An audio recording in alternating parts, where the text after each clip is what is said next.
সকলেরই পরশে পিতা আছে যার, পিতা সমাধান গো কথা আছে আর। সকলে রাজাকে মানে আপনার দেশে, আলেমের মান হয় স্বদেশে বিদেশে। সরধন ক্ষয় হয় খরচ করিলে, বিদ্যাদায়ী ক্ষয় হয় চিরকাল দিলে। ইলম শিক্ষা ফরজ সকলের তরে, ঘর ছাড়িতে হয় যদি ইলমের তরে। উপস্থিত ইসলাম নবী বাবু ভাইরা, প্রশংসা মাত্রই সে মহান আল্লাহ পাক রব্বুল আলামিনের নিমিত্তে, যার প্রশংসা করে শেষ করা যায় না, যাচ্ছে না এবং ভবিষ্যতেও যাবে না। তাই সংক্ষিপ্তে বলি আলহামদুলিল্লাহ। তারপরে পরে আমার নবী, আপনার নবী সারা বিশ্বের নবী, ধর্মের গুরু কর্মের সেরা আগে নামদার তাজদারে মাদানী জনাব আহমদ মুস্তাফা সাল্লাল্লাহু আলাইহি ওয়াসাল্লামের ওপর শতকোটি দরুদ ও সালাম শান্তি দ্বারা বৃষ্টিতে ঝিরঝির করে বর্ষিত হোক। সাল্লাল্লাহু আমিন। আল্লাহুম্মা সাল্লি আলাইহি, আল্লাহুম্মা বারিক আলাইহি। উপস্থিত ইসলাম নবী বাবা ভাইরা, আমরা সকলেই অবগত বা জানি যে আজকের দিনটা হচ্ছে পবিত্র জুম্মার দিন। তাই আমি আপনাদের সামনে কোরআন থেকে কোরআনের কয়েকটা আয়াত পরিবেশন করেছি এবং সেই হাদিস থেকে একটা হাদিস পরিবেশন করেছি। এই আয়াত এবং হাদিসকে সামনে রেখে খুবই গুরুত্বপূর্ণ দু চারটি কথা বলে আমার বক্তব্য কি করব ইনশাআল্লাহ। ওয়া মা তাওফিক ইল্লা বিল্লাহ। আজ আমি আপনাদের সামনে যে বিষয় নিয়ে আলোচনা করতে চলেছি, সে বিষয়টি হচ্ছে সাহাবী এবং আমাদের মধ্যে পার্থক্য কোথায়। যে সাহাবী এবং আমাদের মধ্যে পার্থক্যটা কোথায়। আজ থেকে নিয়ে আপনার 1415 বছর পিছনে যদি আমরা ইতিহাস দেখি বা পিছনে যদি ফিরে যাই, তাহলে আমরা পাবো যেটা সেটা হচ্ছে সাহাবীদের ইতিহাস, নবীদের ইতিহাস আমরা জানবো। কিন্তু আমরা সকলেই জানি বা অবগত আছি যে আমরা যে মাটির তৈরি, আমরা হচ্ছে আশরাফুল মাখলুকাত, আমরা মানুষ, আমরা মাটির তৈরি। কিন্তু আমাদের মনে এটা কারো ধারণা নেই বা আমরা এটা মনে করি না যে সাহাবীরা ছিলেন আগুনের তৈরি বা তারা মাটির তৈরি নয়। এটা আমরা কি মনে করি না? তারাও মাটির তৈরি আর আমরাও মাটির তৈরি। কিন্তু সাহাবী এবং আমাদের মধ্যে পার্থক্যটা কোথায়? পার্থক্য কোন জায়গায় রয়েছে? আল্লাহ পাক রব্বুল আলামিন কোরআন কারীমের মধ্যে বললেন, সূরা বাকারা, ওয়া ইযা কিলা লাকুম আমিনু কামা আমানান নাস, যদি তোমরা ঈমান আনবে তো ওই লোকদের মতো ঈমান আনো। লোক বলতে সাহাবীদেরকে বুঝিয়েছেন, তো তাদের মতো করে তোমরা ঈমান আনো। তাহলে বোঝা যাচ্ছে যে তাদের ঈমান এবং আমাদের ঈমানের মধ্যে পার্থক্য রয়েছে। যদি আমরা ঈমান আনতে চাই তাহলে তাদের মতো করে ঈমান আনতে হবে। আমাদের পার্থক্য শুধু এই জায়গাটাতেই, অন্য কোনো জায়গায় পার্থক্য নয়। তারাও ছিলেন মানুষ, আমরাও মানুষ, একই বিষয়, কিন্তু পার্থক্য শুধু এই মানার দিক দিয়ে। আল্লাহ পাক রব্বুল আলামিন কোরআনের মধ্যে বলেন, ওয়া মা আতাকুমুর রাসূল ফাখুযুহু ওয়া মা নাহাকুম আনহু ফান্তাহু, যে রাসূল যেটা তোমাদেরকে দিয়েছে সেটা তোমরা আঁকড়ে ধরে নাও, সেটাকে তোমরা শক্ত করে ধরে নাও। আর যেটা থেকে নিষেধ করেছে, যেটা থেকে তোমাদেরকে নিষেধ করছে, মানা করছে, সেটাকে তোমরা বর্জন করো, সেই জিনিস থেকে তোমরা দূরে সরে থাকো। কিন্তু আমরা পারি না। এই জায়গাটাই আমরা কমজোর, এই জায়গাটাই আমাদের মধ্যে পার্থক্য। সাহাবীদেরকে আল্লাহ রাসূল এবং আল্লাহ যেটা বলেছেন, যেভাবে চলতে বলেছেন, তারা শুনেছেন, সামি'না ওয়া আতা'না, তারা শুনেছেন এবং তার প্রতি আমল বা ইতাআত করেছেন, তারা মেনে নিয়েছেন, সঙ্গে সঙ্গে মাথা নত করে দিয়েছেন। কিন্তু আমরা কোরআন এবং হাদিসের কাছে নত হতে পারি না, কোরআন এবং হাদিসের কাছে ঝুঁকতে পারি না, নিজেদেরকে সঁপে দিতে পারি না। আসলে আমরা আজ ইসলাম ধর্মের মানুষ, আমরা নিজেরা মনে করছি যে আমরা মুমিন, আমরা ঈমানদার, আমরা ঈমান নিয়ে চলে এসেছি, কিন্তু আমরা লা ইলাহা ইল্লাল্লাহর অর্থ বুঝতে পারি না। সঠিক অর্থ আজ আমরা বুঝতে পারি না। আজ থেকে আপনি আগে ইতিহাস দেখুন, আবু জাহেল, উতবা, শাইবা, তারা ইতিহাস বা লা ইলাহা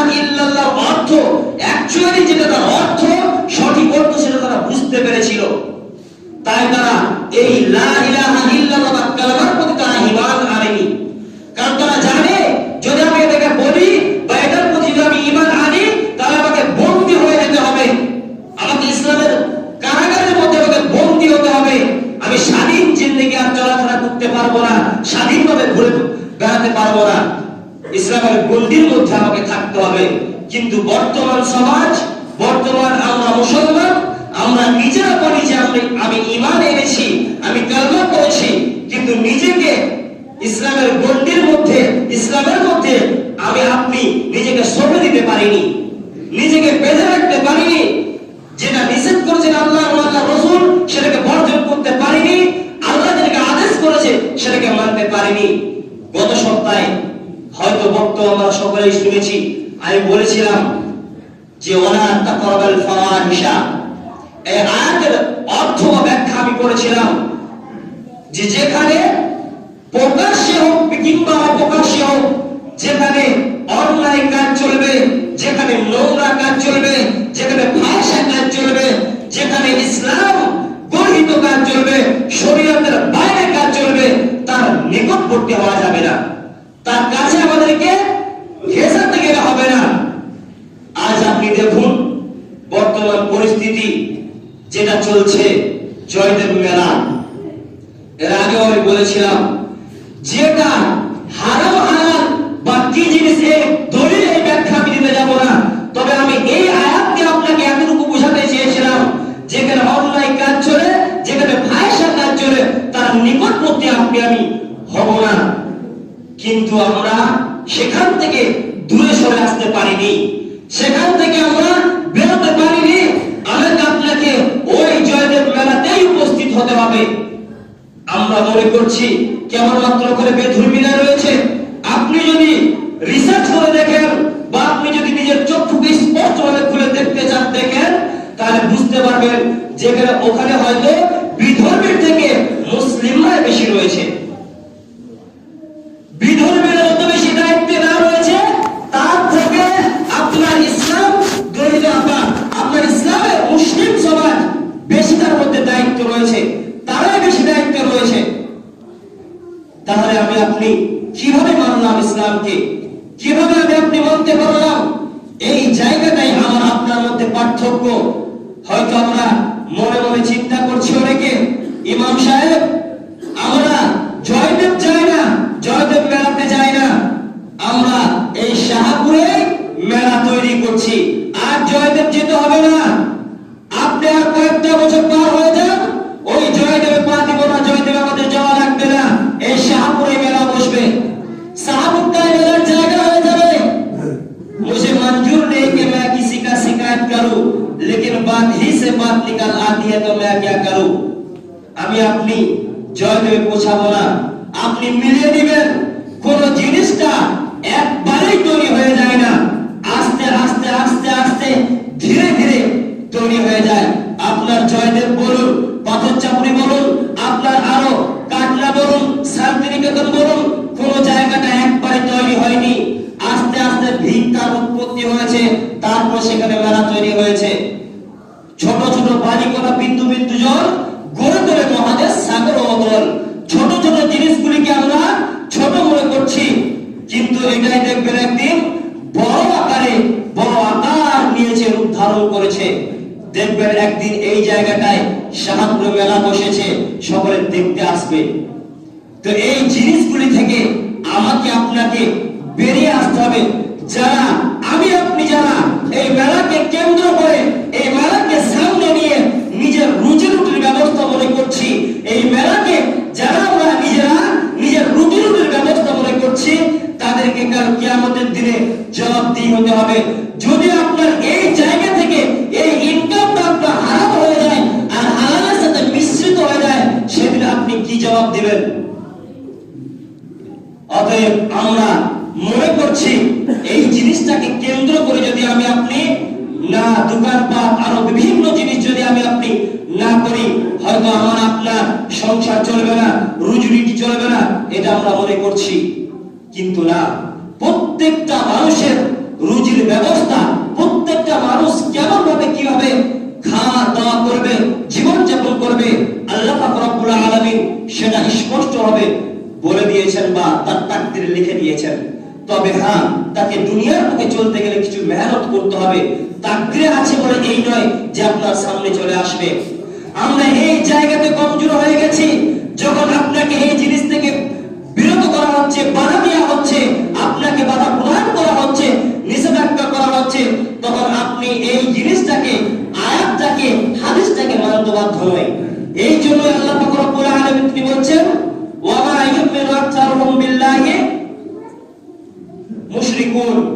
মুশরিকুন। আল্লাহ পাক রব্বুল আলামিন তিনি বলছেন যে অধিকাংশ মানুষ ওমা ইউমিনু আকসার, অধিকাংশ মানুষ ঈমান আনা সত্ত্বেও তারা মুশরিক, ইল্লা হুম মুশরিকুন, তারা মুশরিক। কিভাবে মুশরিক? ঈমান আনা পরে তারা কিভাবে মুশরিক হয়ে যায়? আমি আপনি হয়তো এই ব্যাখ্যাটা, এই আয়াতটা বুঝতে পারবো না যে ইমাম সাহেব অধিকাংশ মানুষ ঈমান আনা সত্ত্বেও তারা মুশরিক কিভাবে হয়। দেখুন, আমি আপনি মুসলিম সমাজে বসবাস করছি, আমরা ইসলাম ধর্মের আওতাতে বসবাস করছি, আমরা নিজেরা ঈমান এনেছি, আমরা নিজেরা মনে করছি, কিন্তু তারপরেও শিরকের কাজে যুক্ত হয়ে যাচ্ছি। শিরকের জায়গায় যেখানে শিরক তৈরি হয়, যেখানে শিরক উৎপত্তি হয়, সেখানে আমরা আমাদের অংশীদার, আমরা নিজেদেরকে সঁপে দিচ্ছি।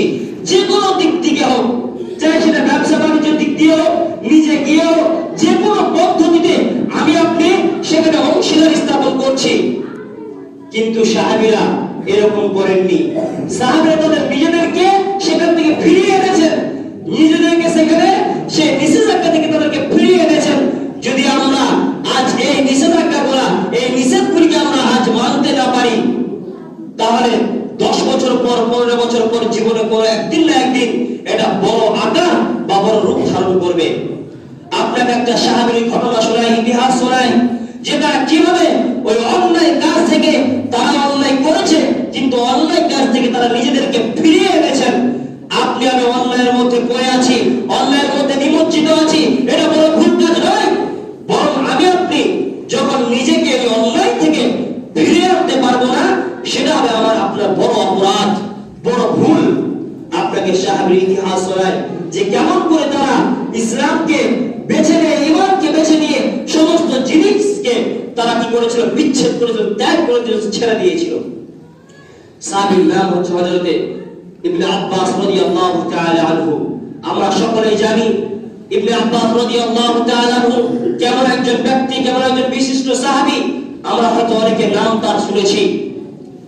এই আব্বাস রাদিয়াল্লাহু তাআলা আনহু যখন ইসলাম ধর্ম গ্রহণ করেনি, যখন ইসলামের আওতায় আসেনি, তখন তিনি একটা মক্কা মদিনার মধ্যে সব থেকে বড় সুদার ছিলেন। সুদের ব্যবসা করতেন, মানুষকে টাকা লেনদেন করতেন, সুদের ব্যবসা করতেন। তো এই ব্যবসা তার ছিল, কিন্তু যেদিন সে ইসলাম ধর্ম বা ঈমান যেদিন সে এনেছে, সেদিন সমস্ত কিছুকে ত্যাগ করে দিয়েছে। তো সেদিন যেদিন সে ইসলাম ধর্ম গ্রহণ করে নিল, মানুষ জেনে নিল যে ইবনে আব্বাস রাদিয়াল্লাহু তাআলা আনহু ঈমান এনেছেন, কালেমা পড়ে নিয়েছেন। আর কালেমা পড়ে নেওয়ার পর তার যে ব্যবসা ছিল সেটাকে তিনি কি করেছেন, ছেড়ে দিয়েছেন। তো এই ঘটনা শোনার পর একজন ব্যক্তি, একজন মানুষ তিনি মক্কা মদিনার মধ্যে এলান করলেন যে মানুষেরা তোমরা কি শুনেছো, ইবনে আব্বাস রাদিয়াল্লাহু তাআলা আনহু যিনি সবথেকে বড় সুদের ব্যবসা করেছিলেন, এই ব্যবসাকে সে ছেড়ে দিয়েছে, সে ইসলাম ধর্ম গ্রহণ করে নিয়েছে। ইসলাম ধর্ম সে গ্রহণ করে নিয়েছে। আব্বাস রাদিয়াল্লাহু তাআলা আনহুর কাছে এই খবরটা এলো যে আল্লাহ রাসূল সাল্লাল্লাহু আলাইহি ওয়াসাল্লাম তিনি মক্কা মদিনার মানুষদেরকে এলান করেছে যে মক্কার মানুষের লোকেরা তোমরা শুনে নাও যে আমার চাচা ইবনে আব্বাস রাদিয়াল্লাহু তাআলা আনহু তিনি সুদের ব্যবসা করতেন, কিন্তু শুনে নাও আজ থেকে তিনি সুদার নয়, আজ থেকে তিনি সুদের ব্যবসা করে না। যাদের কাছে সুদ পায়, সুদের টাকা যাদের কাছে পায়, সেই সুদের টাকাটা মাফ করে দিয়েছে, তোমরা কেবলমাত্র আসলটা দিয়ে দিবে। ইবনে আব্বাস রাদিয়াল্লাহু তাআলা আনহুর কাছে এই খবরটা পৌঁছে গেল যে আব্বাস রাদিয়াল্লাহু তাআলা আনহু তুমি কি শুনেছো, তোমার ভাতিজা নবী মুহাম্মদ সাল্লাল্লাহু আলাইহি ওয়াসাল্লাম তিনি মক্কা মদিনার মধ্যে এলান করে দিয়েছে, হে মানুষরা তোমরা শুনে নাও, আমার চাচা ইবনে আব্বাস রাদিয়াল্লাহু তাআলা আনহু তিনি যে সুদের ব্যবসা করত, ওই সুদের টাকা যাদের কাছে পায় তাদের সমস্ত টাকাকে মাফ করে দিয়েছে, কেবলমাত্র তোমরা আসল টাকাটাই দিয়ে দিবে। ইবনে আব্বাস রাদিয়াল্লাহু তাআলা আনহু এই কথা যখন শুনলেন, তখন তিনি নিজে গিয়ে নিজে এলান দিচ্ছেন, হে মক্কা মদিনার মানুষেরা তোমরা শুনে নাও, আমি ইবনে আব্বাস রাদিয়াল্লাহু তাআলা আনহু মুহাম্মদের চাচা, আমি আব্বাস রাদিয়াল্লাহু তাআলা আনহু যতদিন ইসলামের গণ্ডির মধ্যে আসেনি, যে যেদিন আমি কালেমা পড়িনি ততদিন আমি সুদের ব্যবসা করতাম, আমি বড় একজন সুদানি ছিলাম।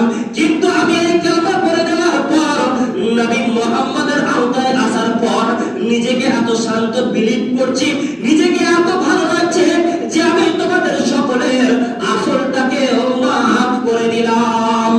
সুবহানাল্লাহ। তারা কেমন ভাবে ইসলামকে বুঝে নেওয়ার পর, ঈমান আনার পর তাদের এই সমস্ত জিনিসকে ত্যাগ কেমন ভাবে করেছেন। কিন্তু আজ আমরা যেই পজিশনে চলে এসেছি, আমরা যেই ব্যবসা বাণিজ্য হয় সেটা অন্যায় কাজে আমরা লিপ্ত আগে ছিলাম, কিন্তু কোরআন হাদিস জানার পর আমরা বুঝছি যেটা অন্যায়, এটা করা চলবে না, এটা শিরকের জায়গায় করছি। আমরা আপনার ওই জায়গায় থাকলে শিরকের পর্যায়ে আমার আপনার শিরক হতে পারে, এটা আমি আপনি বোঝার পর সেখান থেকে ফিরে আসতে পারছি না, বরং আমরা আরো বাড়ানোর চেষ্টা করছি, আমাদের উন্নতি করার চেষ্টা করছি।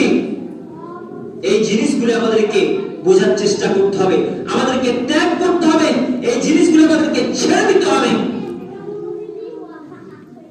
আমরা যারা গার্জিয়ান রয়েছি, আমরা যারা পিতা হয়ে রয়েছি, হয়তো আমরা নিষেধ করতে পারছি না। যারা জয়দেব মেলায় যাচ্ছে, আপনার 22 বছরে, 25 বছরে, 15 বছরে, 20 বছরের সন্তান রয়েছে, আপনি তাদেরকে নিষেধ করতে পারছেন না। বলতে গেলে বলছেন ইমাম সাহেব কেমন করে নিষেধ করবো, সে তো বড় ছেলে হয়ে গেছে, মারধর করা যায় না। আপনাকে শোনাই বুখারীর হাদিস, আপনি জন্ম দিয়েছেন, পিতা হয়ে গেছেন, এর নাম পিতা নয়। আমি আগেও বলেছি, আজও বলছি যে শুধুমাত্র জন্ম দিলেই পিতা হওয়া যায় না। আপনাকে তাকে সুপরামর্শ দিয়ে তাকে আপনি গাইড করে ইসলামের আওতায় যদি না রাখতে পারেন, আপনার পিতা হওয়ার দরকার ছিল না, আপনাকে পিতা হতে হতো না। আপনাকে বুখারী হাদিস শোনাই, বুখারী হাদিস নম্বর 4608 নম্বর হাদিস। পিতা কাকে বলে আপনি দেখে নিন যে পিতা জিনিসটা কি, পিতা হতে গেলে কেমন পিতা হওয়া লাগবে, আপনি এখান থেকে জ্ঞান উপলব্ধি করুন। বুখারীর সহিহ হাদিস, হাদিস নম্বর 4608, যেখানে আমাদের আয়েশা রাদিয়াল্লাহু তাআলা আনহার ঘটনা আমরা সকলেই শুনেছি, লম্বা চওড়া ঘটনা, ইফকের ঘটনা, যেখানে আমাদের আয়েশা রাদিয়াল্লাহু তাআলা আনহা গলার হার হারিয়ে গিয়েছিল। লম্বা চওড়া ঘটনা, সেখানে হার হারিয়ে যাওয়ার কারণে তাদের সময় বিলম্ব হয়ে যাচ্ছে, দেরি হয়ে যাচ্ছে নামাজের। মানুষ সকলেই সে হার খোঁজাখুঁজির কাজে ব্যস্ত হয়ে গেছে। তো আমাদের আয়েশা কেটে কেটে হাদিসটা বলছে, আমাদের আয়েশা রাদিয়াল্লাহু তাআলা আনহা তিনি বসে আছেন, তার কোলে নবী মুহাম্মদ সাল্লাল্লাহু আলাইহি ওয়াসাল্লাম তিনি শুয়ে আছেন।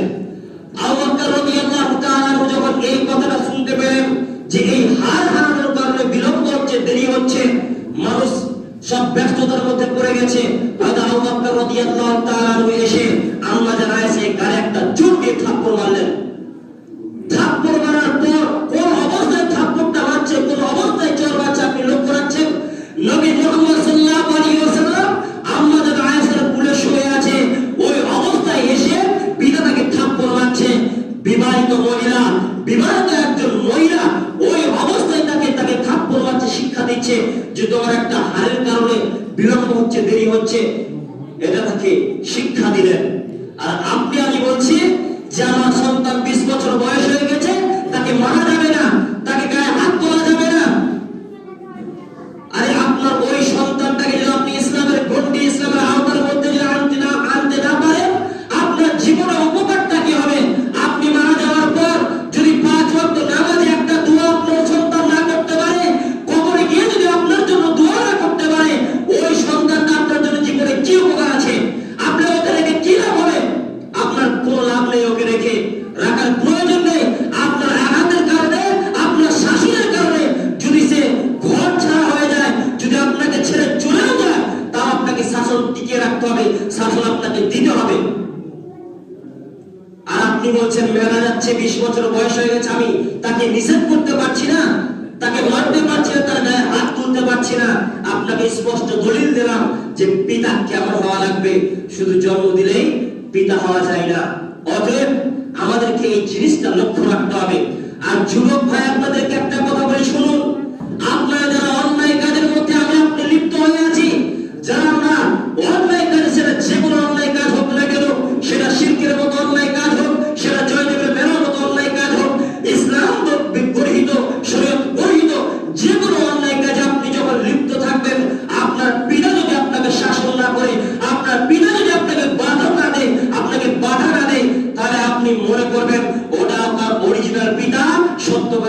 নয়, ওটা আপনার সৎ পিতা।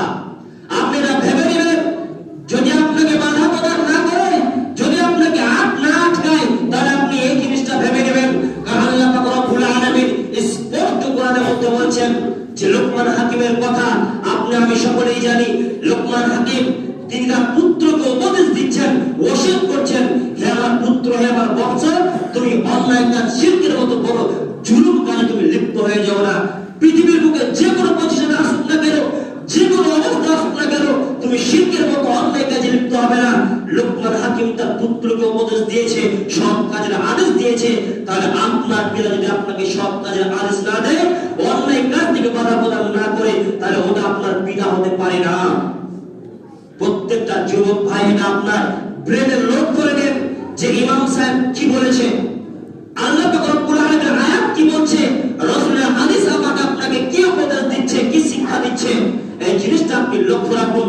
অতএব আমরা যারা অন্যায় কাজ, শিরকের মতো কাজে আমরা যারা লিপ্ত হয়ে আছি, এই কাজ থেকে আমাদেরকে বেরিয়ে আসতে হবে। ওখানে আমি আপনি হয়তো সকলেই জানি কি হয় ওই জায়গাতে, শিরকের উৎপত্তি, শিরক ওখানে আরগানা শিরক তৈরি হয়, যেখানে ন্যাংটা নাচ, ন্যাংটা মুখ তৈরি হয়। ওখানে আপনার ন্যাংটা বাবার কাছে, ন্যাংটার কাছে চাওয়া হয়, একটা জ্ঞানের বাতি জ্বালায়া দে ন্যাংটা বাবা আমার অন্তরে, যেই বাতিটা দিয়ে ন্যাংটা দেখবো আমি তোমারে, রাতে ন্যাংটা দিনে ন্যাংটা, ন্যাংটা থাকে আমার অন্তরে, ন্যাংটা কথা মনে করলে মন থাকে না সংসারে। এটাই চাওয়া পাওয়া হয় জায়গায়। আপনি দেখবেন যেখানে মহিলারা, যারা বিবাহিত মহিলা, সন্তান সন্ততি নেয়, তারা ওই ন্যাংটাদের কাছে গায়ে দিয়ে যায়। আপনার যেখানেই মেলা খেলা হয়, আপনি এইরকম কাজ দেখতে পাবেন। আর ওই রকম অন্যায় কাজ, অবিচারের মতো কাজ, ওই জায়গাতে আমি আপনি গিয়ে আড্ডা দিচ্ছি, নিজেকে লজ্জা লাগে না? নিজের শরীরে যদি রক্ত থাকে, যদি নিজেকে মানুষ মনে করে থাকি, তাহলে ওই অন্যায় কাজে, ওই শিরকের মতো জায়গায় আমি আপনি পা দেব না। প্রত্যেককে আল্লাহ পাক রব্বুল আলামিনের কাছে তওবা করে ফিরে আসতে হবে। আমি আপনি হয়তো এই জিনিসগুলোকে বুঝতে পারছি না যে সাহাবীরা কেমন ভাবে ত্যাগ করেছিলেন ইসলামকে। ইসলাম এই জায়গায় এমনি আসেনি। আর আমরা আমাদের ঈমানটা দেখিয়ে দিচ্ছি। ঈমান আমরা কোন জায়গায় দেখাই? ঈমান দেখাই না এমনটা নয়, ঈমান আমরা দেখাই। দেখবেন অসীম সরকার আরো বিভিন্ন যে কোরআনের ব্যাপারে, কোরআনের বিরুদ্ধে কথাবার্তা আছে, আমরা আবেগী কিছু ঈমান আমরা দেখাই। নূপুর শর্মা নবীর ব্যাপারে কত কথা বলেছে, ঝাঁপিয়ে পড়লাম। আমি আপনি সকলে তাই বলে এই বলছি না যে কোরআনের বিরুদ্ধে কেউ কথা বললে মুসলিম জাতি আন্দোলন করতে পারবে না। নবীর নামে কত কথা বললে, নবীর নামে অন্যায় কথা বললে ইসলামের মানুষ তারা আন্দোলন করতে পারবে না, এই কথা আমি বলতে চাইছি না। তবে আমি আপনি আসলটা যদি ঠিক না থাকে, তাহলে আমার ওই আন্দোলনের কি কাজ আছে? ওই আন্দোলনটা আমার কাজে লাগবে কি করে? কোরআনের বিরুদ্ধে কথা বলেছে, আমার যদি নামাজ না থাকে, শিরকের মতো কাজ থেকে যদি বেরিয়ে আসতে না পারি, অন্যায় কাজ থেকে যদি বেরিয়ে আসতে না পারি, আমার ওই আন্দোলন কি কাজে আসবে? অতএব আমি আপনি সকলেই আন্দোলন করব। আমাদের আন্দোলন কার্যকারী তখন হবে যখন আমি শরীয়তের প্রত্যেকটা নিয়মকে সঠিকভাবে মেনে চলতে পারবো। অতএব আমরা চেষ্টা করব যে আন্দোলন করে আমাদের কাজে আসবে, সে আন্দোলনটা আমাদের ইসলামের সাপোর্ট এবং ইসলামের নিয়ম কানুন অনুযায়ী হবে, এবং সেটা আল্লাহর কাছে দোয়ার ব্যাপারে হবে। তাহলে আমাদের সে আন্দোলন অবশ্যই কাজে আসবে। আমরা সকলেই সর্বপ্রথম ইবাদতে মনোযোগী হব। আরেকটা কথা, সময় শেষ হয়ে গেছে, শেষের দিকে আমি কয়েকটা কথা আপনাদেরকে বলি। যখন যে ব্যাপারে বর্তমান পরিস্থিতি, যেটা মানুষ একদম বিভ্রান্ত হয়ে পড়েছে, মানুষ দুশ্চিন্তায় চিন্তিত হয়ে পড়েছে যে কি হবে এসআরআই, এই জিনিসটাকে নিয়ে মানুষ বড় চিন্তায় চিন্তিত হয়ে আছে যে অবস্থা কি হবে এসআইআর নিয়ে। ফরম জমা করলাম, সকলেই সুন্দর করে কত মনোযোগ সহকারে জমা করলাম, কিন্তু নাম ঘুরে চলে আসছে, নাম ঘুরে আসছে, অবস্থা কি হবে, কোথায় থাকতে হবে, না জানি কি হবে, মানুষ বড় চিন্তায় পড়ে গেছে। কিন্তু আপনি একটা জিনিস লক্ষ্য লক্ষ্য করুন, যারা এই নিয়মকে তৈরি করছে, সেটা হোক প্রধানমন্ত্রী, সেটা হোক মুখ্যমন্ত্রী, সেটা কোনো কমিশনার, পৃথিবীর বুকে যে কোনো মানুষ হোক না কেন, যারা এই নিয়মটা তৈরি করেছে তারা কিন্তু আল্লাহর সৃষ্টিজীব, তারা আল্লাহর সৃষ্টিজীব, তারা এই জিনিসটাকে চালু করেছে, যার জন্য তাদের ওই নিয়মের কারণে এত পেরেশানি, এত চিন্তায় চিন্তিত হয়ে পড়েছে আমি আপনি। কিন্তু যে আল্লাহ পাক রব্বুল আলামিন, যে আপনার স্রষ্টা, যে খালিক, যে মালিক আপনাকে পৃথিবীর বুকে প্রেরণ করার পর, পৃথিবীর বুকে আনার পর আপনাকে যে ইবাদতের কথা বলেছেন, আপনার 20 বছর বয়স হয়ে গেছে, আপনি এখনো পর্যন্ত ওই ইবাদতে একবার মনোযোগী হতে পারেনি, আপনার এসআইয়ের ফরম করে চলে এসেছে, চিন্তায় চিন্তিত হয়ে গেছেন। কিন্তু কাল কিয়ামতের দিন, মরার পর যেদিন আল্লাহর ফরম ঘুরে চলে আসবে, যেদিন আল্লাহর এসআইয়ের লেগে যাবে, সেই দিন আপনার কি অবস্থা হবে? আজ ভুল হয়ে গেছে, আবার ঠিক করে জমা দিবেন, ঠিক হয়ে যেতে পারে। কিন্তু মরার পর যখন কবরে চলে যাবে, যেখানে ভুল ধরা পড়লে সংশোধনের কোনো পথ থাকবে না, সেই দিন আপনার ওই এসআইয়ের কি হবে? ওই এসআইয়ের আপনি কিভাবে পার হবেন? আপনি লক্ষ্য করেছেন? আজ আপনি চিন্তিত হয়ে গেছেন, বড় দুশ্চিন্তায় পড়ে আছি। আপনাকে আমাকে আল্লাহ পাক রব্বুল আলামিন তার প্রমাণ কি করবেন? চিন্তায় চিন্তিত যখন হয়ে থাকবেন, কি করবেন, কোন পথ অবলম্বন করবেন, আল্লাহ পাক রব্বুল আলামিন বলে দিয়েছেন, বিসমিল্লাহির রহমানির রহিম, ফালইয়াবুদু রাব্ব হাযাল বাইত আল্লাযী আত'আমাহুম মিন জু' ওয়া আমানাহুম মিন খাউফ। হে পৃথিবীর মানুষেরা শুনে নাও, হে বিশ্বের মানুষেরা তোমরা শুনে নাও, আল্লাযী আত'আমাহুম মিন জু', তোমরা তোমাদের মধ্যে যদি কোনো ভয় কাজ করে, যদি তোমাদের মধ্যে আহারের কমতি হয়ে যায়, যদি কোনো দুষ্ট শাসকের ভয় তোমাদের মধ্যে চলে আসে, তাহলে আল্লাহ পাক রব্বুল আলামিন তিনি বলছেন, ফালিয়াবুদু রাব্ব হাযাল বাইত, তোমরা এই ঘরের মালিকের ইবাদত করো, এই ঘর আল্লাহর ঘর, যার স্বয়ং আল্লাহর ইবাদত করো।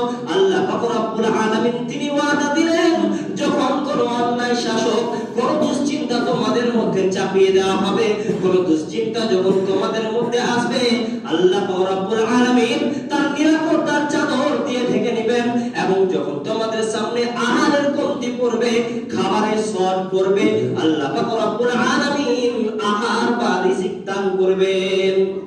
এই পথ আমাদেরকে অবলম্বন করতে হবে। কিন্তু এই জায়গাতে আমরা খালি পিছিয়ে পড়ে আছি, আর আমরা যদি দৌড়ে বেড়াই আমাদের কোনো কাজ হবে না। অতএব আমরা চারিদিকে দৌড়ে বেড়ালে, আমাদের আন্দোলন করলে যখন কাজ হবে, সেটা হচ্ছে আল্লাহর ইবাদতের পথ। আল্লাহর ইবাদত যদি আমরা সঠিকভাবে করতে পারি, তাহলে আমাদের আন্দোলন কার্যকারী হবে, নয়। অতএব পরিশেষে আল্লাহর কাছে দোয়া করব, হে আল্লাহ পাক রব্বুল আলামিন, আমরা যারা অন্যায় কাজে ব্যস্ত হয়ে গেছি আল্লাহ, আমরা যারা অন্যায় কাজে পড়ে গেছি আল্লাহ, সেই অন্যায় কাজ থেকে আমাদেরকে বের হওয়ার তৌফিক দান করুন। হে আল্লাহ পাক রব্বুল আলামিন, আমরা যারা শিরকের মতো পাপ থেকে মুক্ত হতে পারছি না আল্লাহ, সেই পাপ থেকে আমাদেরকে দূরে সরে থাকার তৌফিক দান করুন।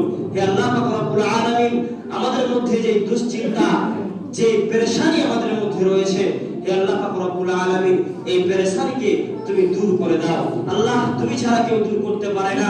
অতএব এই দুশ্চিন্তাকে, এই চিন্তায় চিন্তিত যে আমরা হয়ে আছি, আল্লাহ আমাদের চিন্তাকে দূর করে দাও।